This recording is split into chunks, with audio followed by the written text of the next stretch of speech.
Welcome back, everyone. Now we turn our attention to food. Welcome to Nature Food Review session. I'm Vanessa Hauc, and I'm here with Carol Shattuck from Food Rescue US, also with Ryland Engelhart of Kiss the Ground, and we also have Laura Batcha of Organic Trade Association. Welcome, Carol, Ryland, and Laura. It's great to have you here. Great to be here. Really great to be here. Thank you so much, Vanessa. Thank you. Oh, thank you, and thank you for all the great work that you're doing. Those of you listening may have heard some information about the connection between food and our climate. And if you have heard anything at all, it's likely about crops getting wiped out by flooding, droughts, or wildfires, and threats to our favorite treats like chocolate. We need to shift to a vegan, vegetarian, or plant-based diet. What other things have you heard? Please feel free to share them in our chat box. The Eco-America team will share also what they have heard about this too. And this session I love because I think it's something that we can all do. I mean, we can control what we put on our plates. So definitely we can be part of the solution and contribute with climate solutions if we are aware of how our diet is affecting our planet. Okay. So today we're going to expand the conversation on food and climate to explore other parts of the interconnectivity between nature, food, and ourselves. We're going to learn how organic farming is a climate solution and what we can do to support organic farming. We hear about regenerative agriculture, and this is something that is very, very important that we all learn about it. We are also going to hear about how we can help our climate, create community, and fight hunger at the same time by rescuing food. And there's so much we can contribute by focusing on food-based solutions. Protect the quality and nutrition of our food on our health. We can ensure important ecosystems are maintained. We can advance equity and justice and much more. So many food-related solutions are within our reach. So, Laura, Ryland, and Carol, it's great to see you, and I would like to start with you, Laura. It's amazing to see the variety of members that you serve. It seems like it's the entire change from growers all the way to consumers and more. Tell us about organic and how it helps our climate. Well, thank you so much, Vanessa, for inviting me to participate in this important conversation. I'm thrilled to be here. As a business association, we represent farmers, farming operations, food makers, fiber and clothing producers that are actively engaged in organic food and farming. So they span the entire value chain, everything from a family farm to some of the largest food manufacturers in the world. The thing they have in common is that commitment to organic agriculture. So that's what binds our members together. It's that commitment to bring the safest, healthiest, and environmental methods in terms of growing and producing food, and that's the mission that we serve. We also have a sister organization that's committed to the science of organic food and farming, so that our members stay on the cutting edge of how to fight the climate crisis and meet the increasing demands that an environment is placing on food and agriculture. I came through a farming background to the trade association, and I've come to appreciate over the last decades, how important it is, the important role that the shopper plays in choosing their food and what they do every day in their kitchens and when they go grocery shopping. But shoppers' choices alone are not going to solve the enormity of the climate crisis. It's also going to require bold policy initiatives that couple with the choices that consumers make to really tackle this moment that we're faced with. A little bit about organic food. I think most of the audience probably has seen that green organic USDA seal on food in the grocery store when they're shopping. It's on every type of food and almost every food outlet that you might shop. The thing to remember about organic is that those farmers and those food makers have followed strict rules when they've produced the food, and they've been inspected and certified to make sure they're following the rules.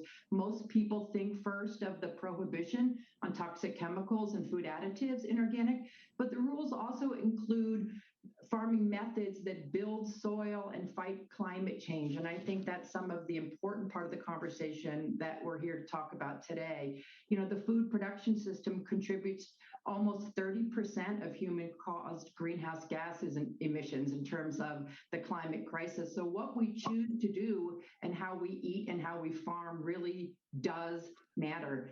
We've done research on organic farms all across the country, and organic farms lock away 26% more carbon in the soil, and they reduce nitrous oxide emissions, another noxious greenhouse gas, by almost 50%, and keep waterways clean. So the good news is organic is the perfect foundation for regenerative farming, and shoppers can choose now, today, when they shop, and every day when they cook in their homes, a choice that helps meet the climate crisis. So again, thank you. I look forward to talking to my colleagues today. Thank you, Laura. It's amazing to think that 30% of the emissions that we produce comes from what we put on our plate and our table. So we have a great way to really fix the climate crisis, thinking more about the food that we eat. Ryland, there is an overlap in what Laura is doing with the Organic Trade Association and with what you're promoted in wonderful film and advocacy effort called Kiss the Ground. Tell us about regenerative agriculture and how it benefits our climate. Beautiful. Thank you so much, Vanessa. And thank you, Laura, for that beautiful stage set.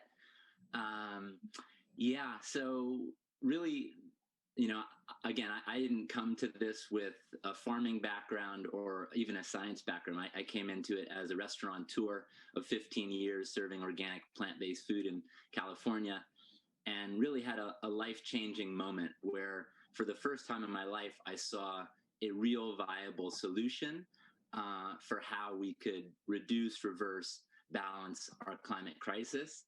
And really that was a nature-based solution.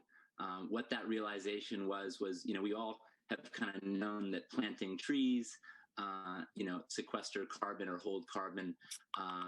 But what we didn't really get at a mass scale, and we're still just now kind of grokking it, is that soils are, besides the ocean, the greatest storage shed potential for carbon that's right now in excess in our atmosphere. And that essentially through organic and regenerative agriculture, we can use the mechanism of photosynthesizing plants, trees, and grasses and sip that excess carbon that's in the atmosphere and store it safely in our soils. And by doing so, we can actually glue our soils back together.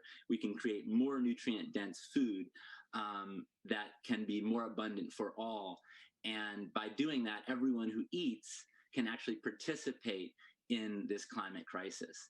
And so when I really got this aha moment of regenerative agriculture's potential to make this happen, it just became, the most compelling, inspiring idea that I'd ever seen in my life.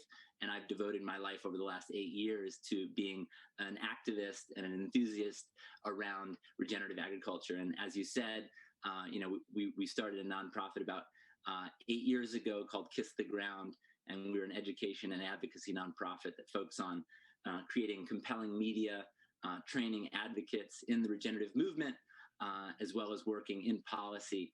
And we just launched a film on Netflix last September that's actually called Kiss the Ground. It's been seen about 5 million times, and it's really showing a low-cost, viable solution to how we can reverse our climate crisis.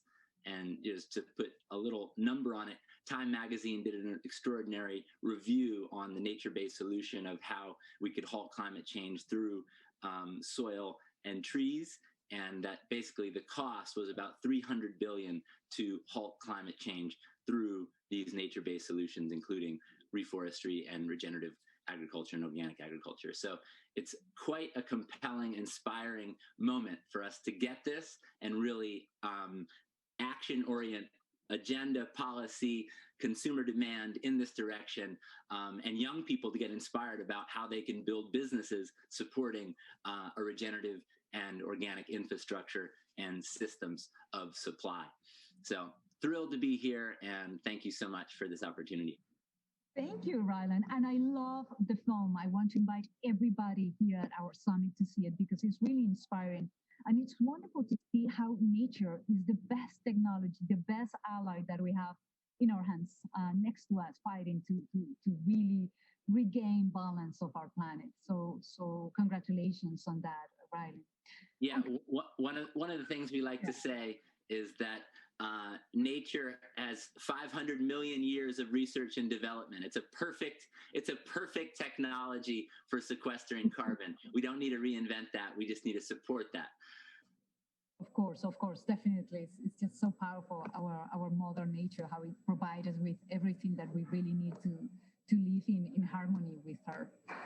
Okay, Carol, congratulations on the 10th anniversary of food rescue, fighting food waste and food insecurity at the same time. Tell us, what does it mean to rescue food? Where does it go? And what are the benefits to our climate?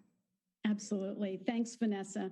And I just want to start by saying on Tuesday, Gina McCarthy reminded us to think global, act local.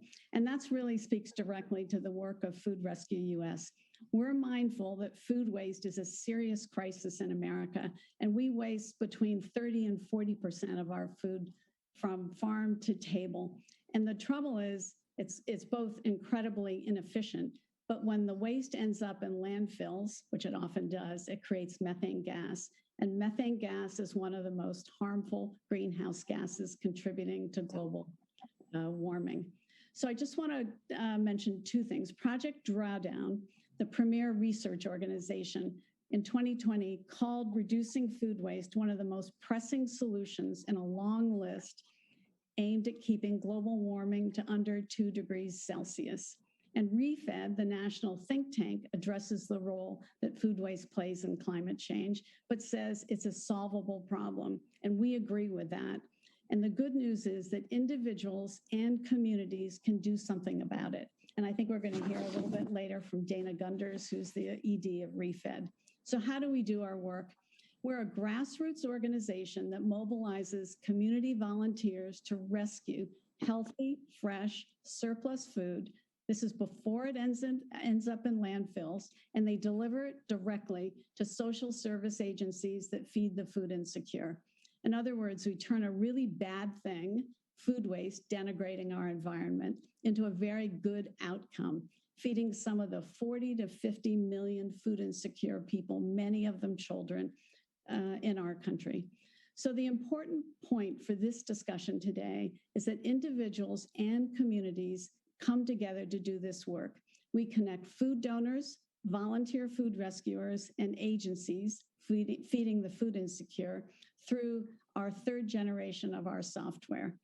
Our volunteer food rescuers that now number in the thousands use their own cars to pick up and deliver the surplus food. This is about communities helping their own communities.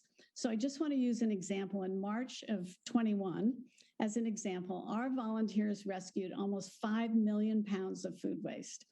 And using the ReFed Impact Calculator, which is a great tool, the positive impact on climate resources in just 1 month is equivalent to taking 1,500 passenger cars off the road for a year.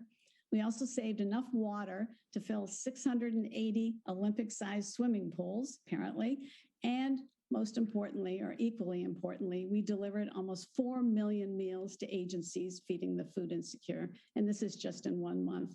And our work is done 365 days a year. Food waste happens every day, and hunger never takes a day off. So some context, Food Rescue US is now scaled from Connecticut, where we were founded 10 years ago. And we now have a network of 37 locations in 20 states and the District of Columbia. And our growth has largely come organically. People have heard about us.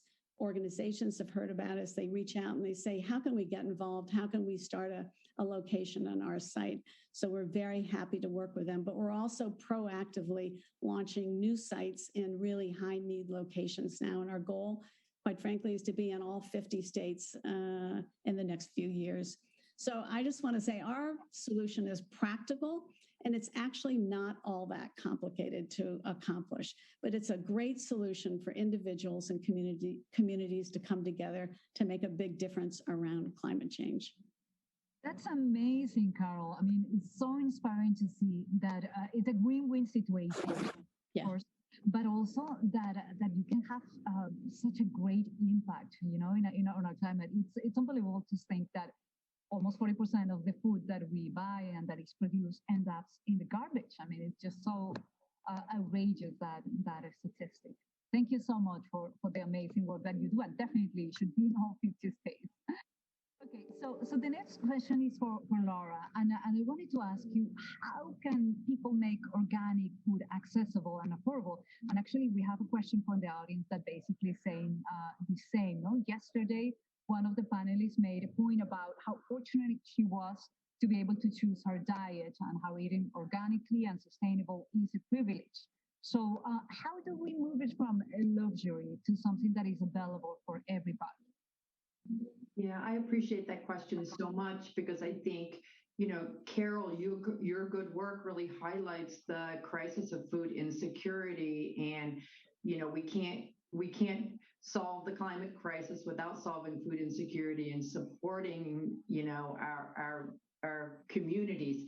So it's a very important question. I think, over the history of organic, I think one thing you'll see as production on organic has scaled, prices have come into a little bit more parity with non-organic or conventional, as we call products. But I think the first thing that's important to understand is why organic food costs more.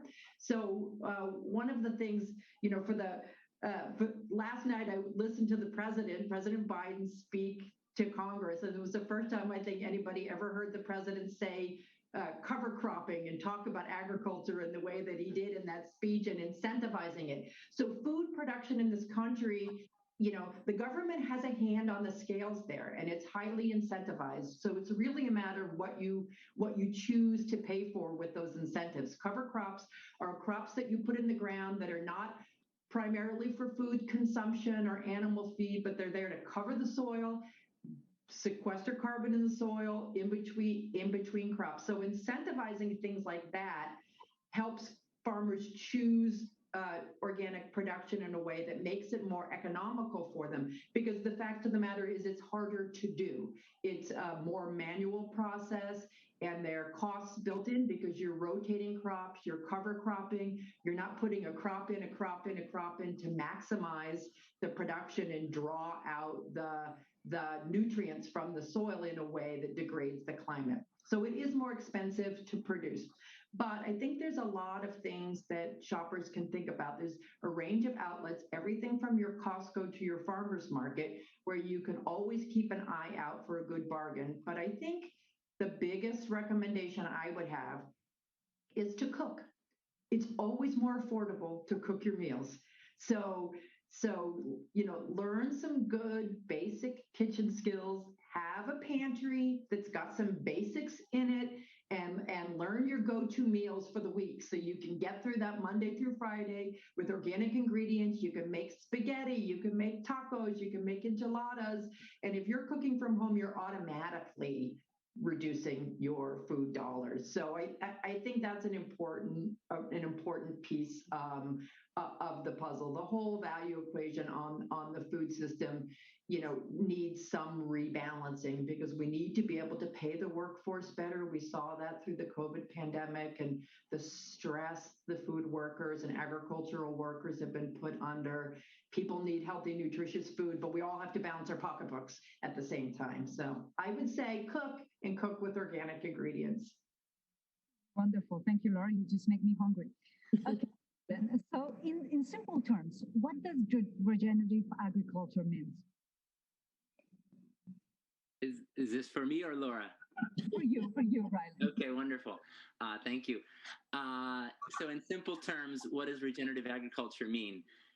It's simply an agriculture, so a system of producing food, fiber, or fuel, where we are not depleting the natural resources, we're not depleting the soil, the biodiversity, the land, but we're not even just keeping it the same.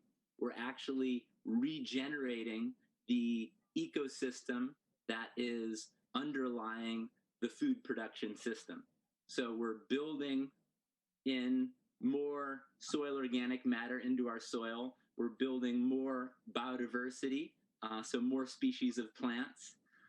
We're able to have a soil that's more alive, so it can hold and infiltrate more water. and have more bacterial more microbial life in the soil so that we can actually get more minerals into our food. But essentially, it's a form of agriculture that's really in service to the ecosystem, not just the outcome of the crop. And so it relies on 5 basic principles. One, the least amount of mechanical disturbance, so the least amount of killing and synthetic inputs. It wants to, soil is alive, and the way that soil is alive is it actually feeds from the carbon sugars that plants are pumping into that soil. So without plants, without roots in soil, that soil can't stay alive. So we need roots in the soil as much of the year as possible. Like Laura said, President Biden incentivizing cover crops keeps roots in the soil. We need to keep our soil covered as much of the time as we can. We want to keep the armor on our soil, because the more our soil is exposed, it erodes and runs off. And then we want to focus on basically the way that the Green Revolution happened, and the synthetic inputs of agriculture in the Green Revolution was we basically took animals away from farms and we just started synthetically inputting soils so that they could grow a crop. But ultimately that relies on this vicious cycle of we need more chemicals, more insecticides, fungicides year after year. It was productive at first, but it slowly degrades the whole system to where it ultimately leads to desertification and dead soil. So we need to increase animals being back on land and the integration of animals and plants in a cropping system. And then the last thing is we need to focus on biodiversity. So not just having hundreds of miles of one species of crop, we need to have a biodiverse mix, a quilt of different crops growing on swaths of land, because that actually keeps the health of the land. Just like a community is more healthy with a diverse group of different ideas and thinkings and intelligence, an ecological piece of land is more intelligent and more resilient when it is full of biodiversity. So that was a long, simple answer, but I hope it communicated. That is so beautiful. I mean, it's unbelievable how nature is so wise. Just out of curiosity, I mean, this is the right way to do it, no? Through regenerative agriculture. What percentage of farmers actually work this way in the United States? Do you know more or less? Well, there's a couple ways to look at that. I know that it's, I think it's somewhere between 5 and 6 million acres and again, Laura, please correct me if I'm wrong, but I think it's 5 to 6 million under organic management. And so that's what that is. And then, as far as, because there's a mixed definition of what is regenerative agriculture explicitly, and there's a lot of versions of people that are using that term and distinguishing it.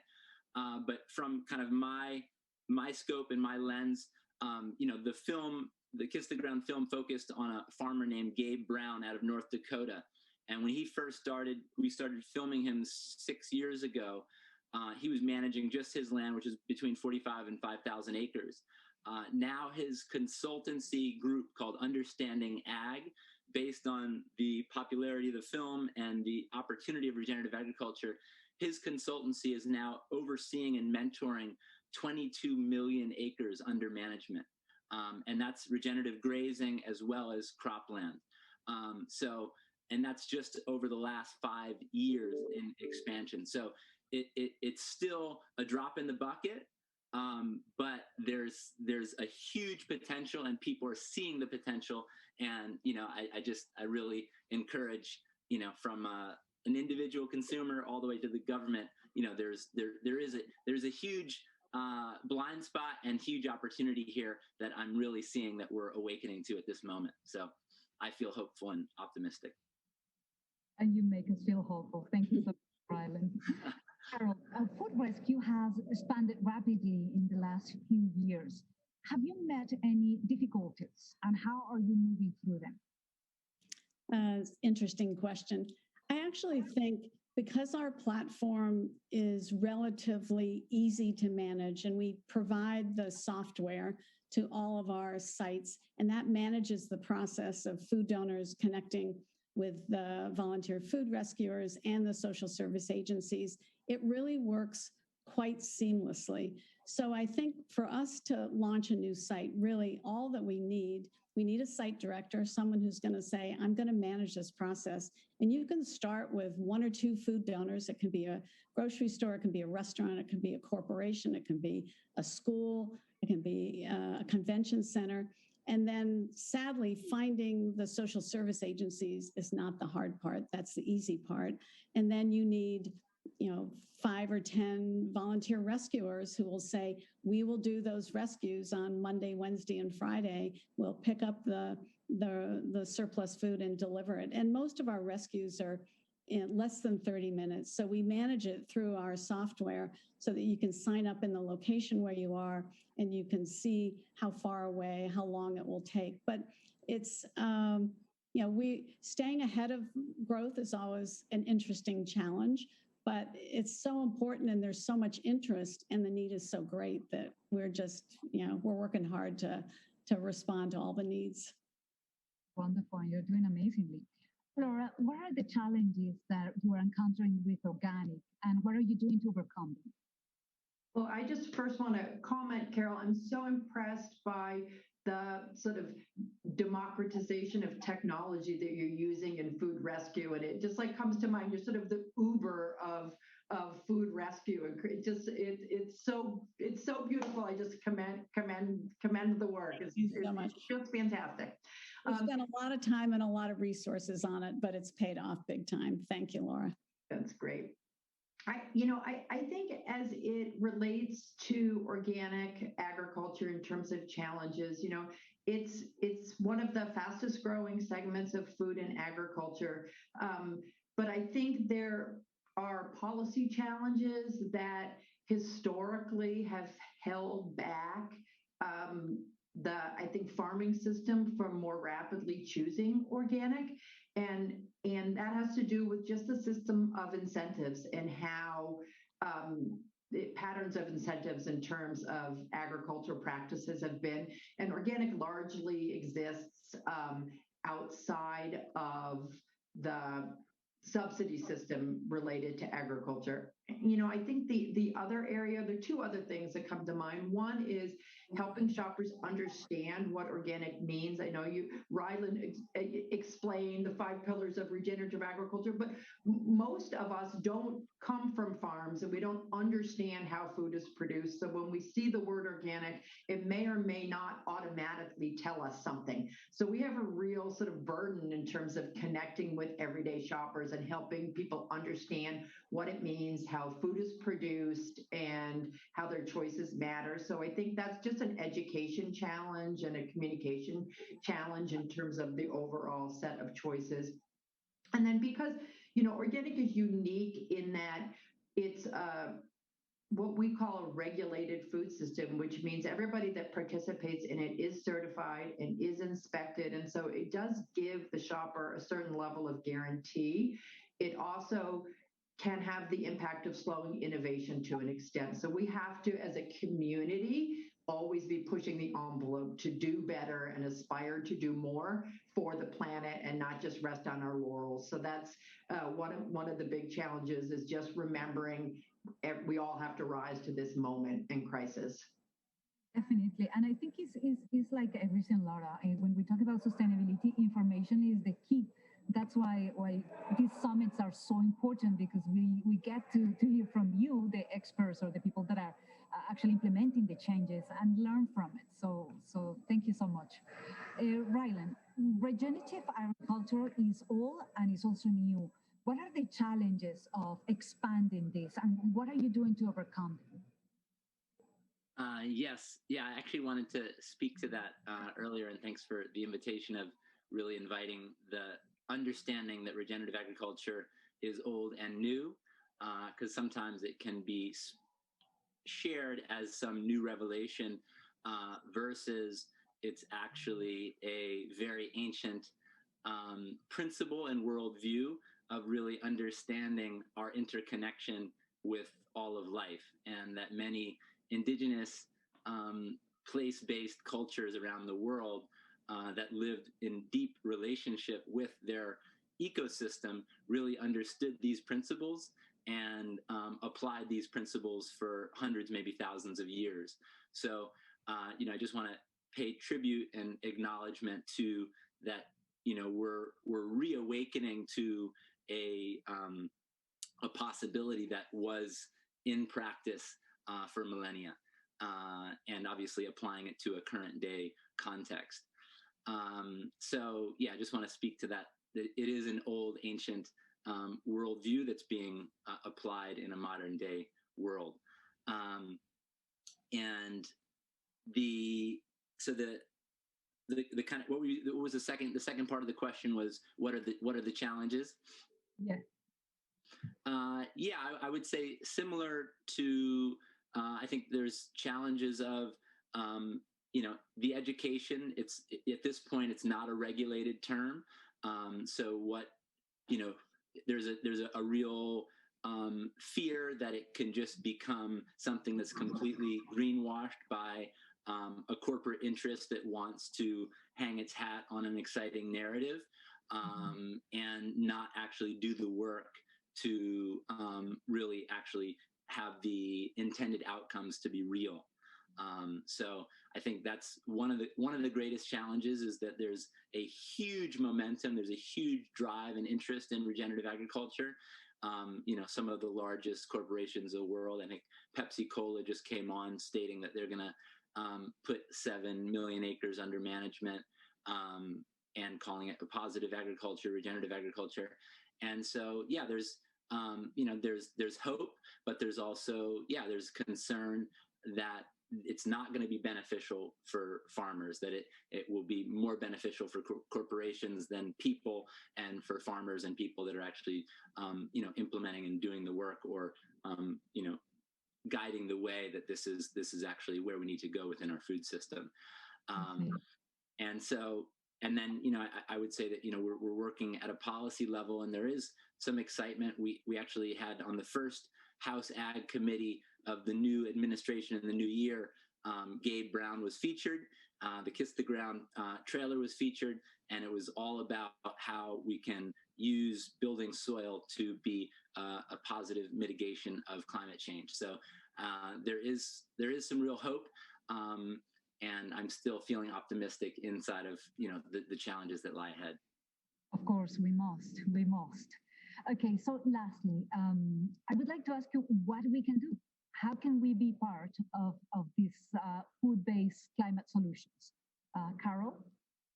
So we're really wide open to talking to anybody who's interested in starting a food rescue location in your site. And I described earlier the things that are required. So I would say you can reach out to us at info@foodrescue.us or through our website.